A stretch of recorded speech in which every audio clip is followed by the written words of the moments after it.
நண்பர்களே, இப்போ என்ன ஆச்சுன்னா, கஷ்டப்பட்டு ஒரு 10 நிமிஷம் ரெக்கார்டு பண்ணேன். மைக்கு சார்ஜ் தீர்ந்து போனது தெரியாமல் நான் பற்றி ஒரு பேசிக்கிட்டே இருந்தேன். எல்லாம் போச்சு. இப்போ மறுபடியும் ஃபர்ஸ்ட்லேருந்து தான் ஆரம்பிக்கணும்.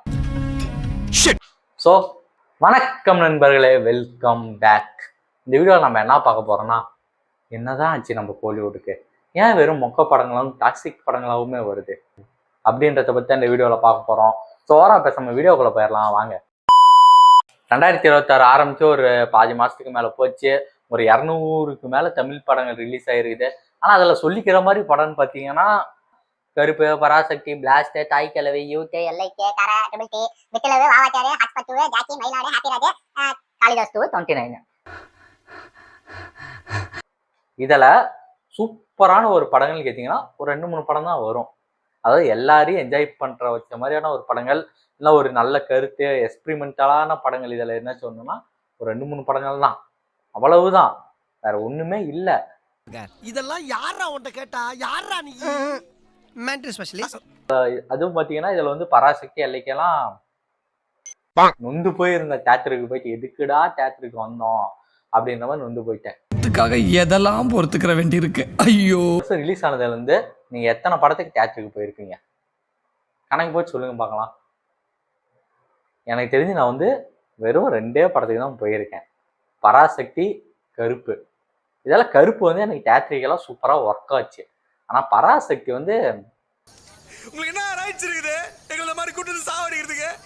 முடியல என்னால. அது கடைசியாலாம் ரவி மோகன்லாம் நெருப்புல எரிஞ்சு இப்படி வரும்போதெல்லாம் வெறுத்துட்டேன்.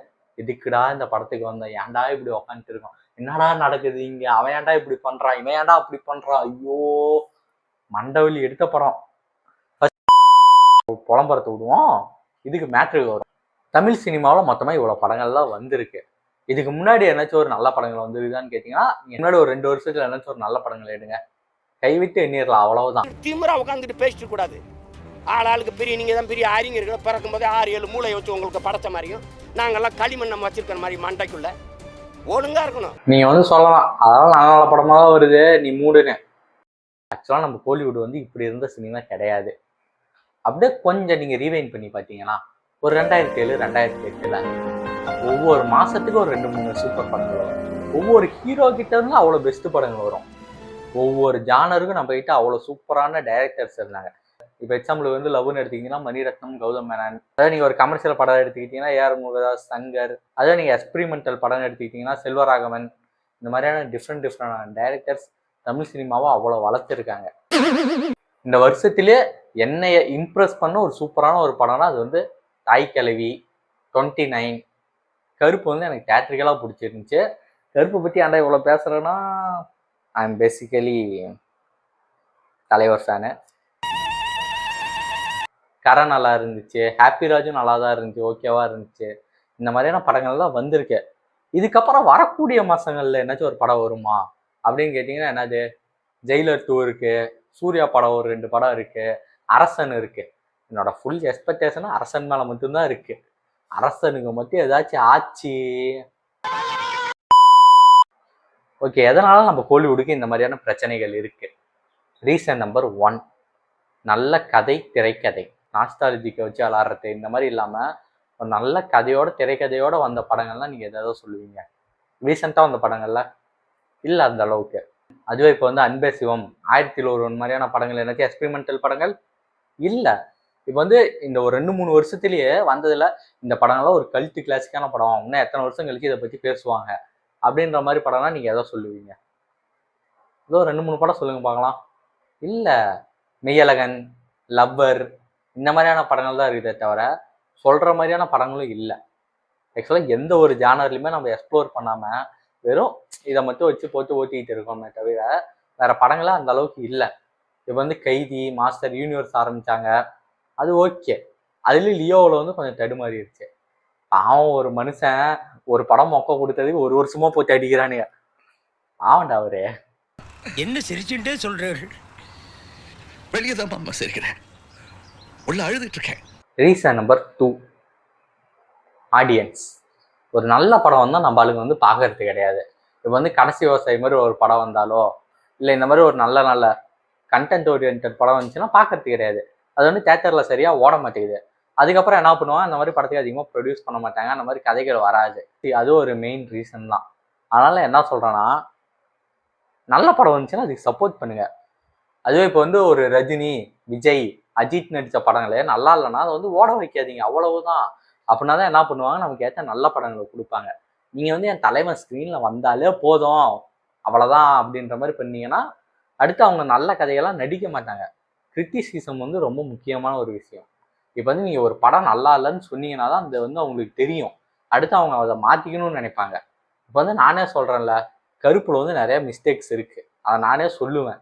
ஃபர்ஸ்ட் ஹாஃப் வந்து நல்லா இருந்துச்சு, செகண்ட் ஹாஃப்ல வந்து எனக்கு நிறைய விஷயம் பிடிக்கல, அது செட் ஆகலை. ஆனால் அதை வந்து நீங்கள் சொன்னீங்கன்னா தான் அவங்களுக்கு புரியும். அது நீங்கள் சொன்னீங்கன்னா தான் அவங்க அடுத்த படத்தில் அதை மாற்றிக்குவாங்க. சிங்கம், அயன், வாரணமாயிரம் இந்த மாதிரியான படத்தை நடிக்கணும்னு எனக்கு ஆசை. அது மொக்க படம்னா முதல்ல மொக்க படம்னு சொல்லுங்க, நல்ல படம்னா அதை வந்து கொண்டாடுங்க. என் ஹீரோ வந்தாலே அந்த படத்தை ஓட வைப்பேன்னா அது வந்து தப்பு.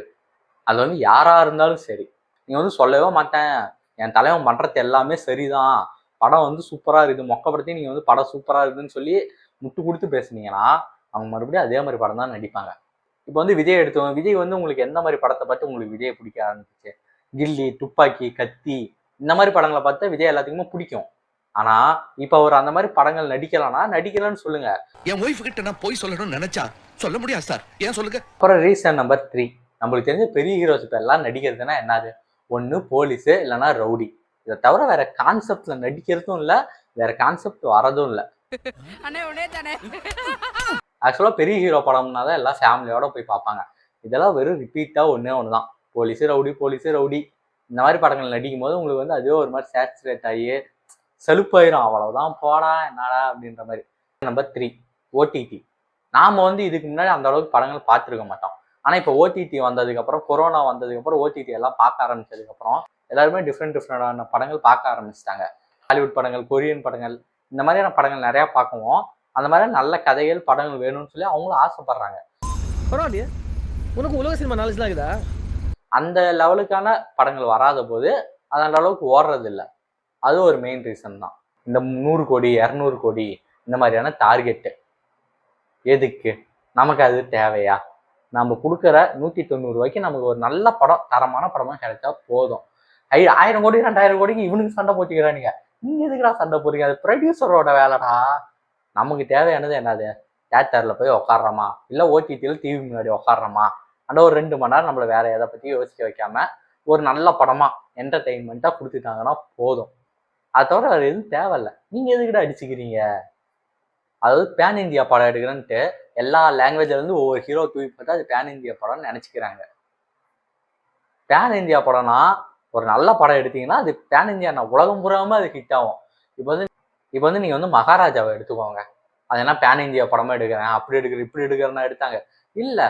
நீங்கள் வந்து எப்போ ஒரு நல்ல கதை திரைக்கதையோடு எடுக்கிறீங்களோ அது வந்து எந்த ஊரில் எந்த லாங்குவேஜில் இருந்து வேணால் பார்ப்பாங்க. இப்போ ஹாலிவுட் படம்லாம் என்னது, தமிழ்நாட்டில் எல்லாரும் இந்தியாவில் எல்லாம் பார்ப்பாங்க, இதெல்லாம் எல்லாம் பார்ப்பாங்கன்னு சொல்லி எடுக்கிறாங்க. இல்லை, நீங்கள் வந்து உங்கள் உள்ளூரில் இருக்கக்கூடிய ஒரு நல்ல கதையை ஒரு நல்ல படமே எடுத்தீங்கன்னா அது எங்கே இருக்கிறவங்க யார் பார்த்தாங்கனாலும் புரியும், பிடிக்கும். அதுக்கு வந்து அந்த ஹீரோ தான் நடிச்சுக்கணும், இந்த ஹீரோ தான் நடிச்சுக்கணுன்ற அவசியம்லாம் இல்லை. ஏன்னா எல்லாத்துக்குமே எமோஷன்ஸ் ஒன்று தான். ஆக்சுவலாக நீங்கள் எமோஷன்ஸை வச்சு மட்டும்தான் படத்தை எடுக்க முடியும். ஒருத்தர் தெலுங்குலேருந்து ஒருத்தர், மலையாளத்துலேருந்து ஒருத்தர் தூக்கி பார்த்தீங்கன்னாலும் படம் நல்லா இருக்காது. கலெக்ஷன் எடுக்கும், படம் நல்லா இருக்குமானா இல்லை. நீங்கள் வந்து அதை எங்கே பண்ணணும்னா கதையில் பண்ணணும். அவங்க ஏன் வராங்கன்றதுக்கான ரீசன், இவங்க ஏன் வராங்கன்றதுக்கான ரீசன்ஸ் வேணும். கதை தான் ரொம்ப ரொம்ப முக்கியமான ஒரு விஷயம். நீங்கள் வந்து ஒரு நல்ல கதையை எடுத்தீங்கன்னா அது வந்து பேன் இந்தியாவோ போகும். அது முதல்ல நீங்கள் நம்புங்க. எல்லா இதுலேயும் தூக்கி போடுறதெல்லாம் waste sir, waste of time. அவ்வளோதான் மக்களே. இதுக்கப்புறம் பேசணும்னா நான் ரொம்ப புலம்ப ஆரம்பிச்சிருவேன்.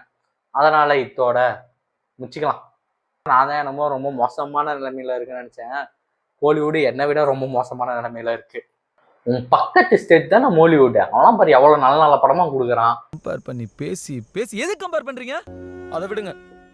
பாத்ரூம்லேயும் செவுத்துலையும் அழகழகா வரைஞ்சு வச்சேன்.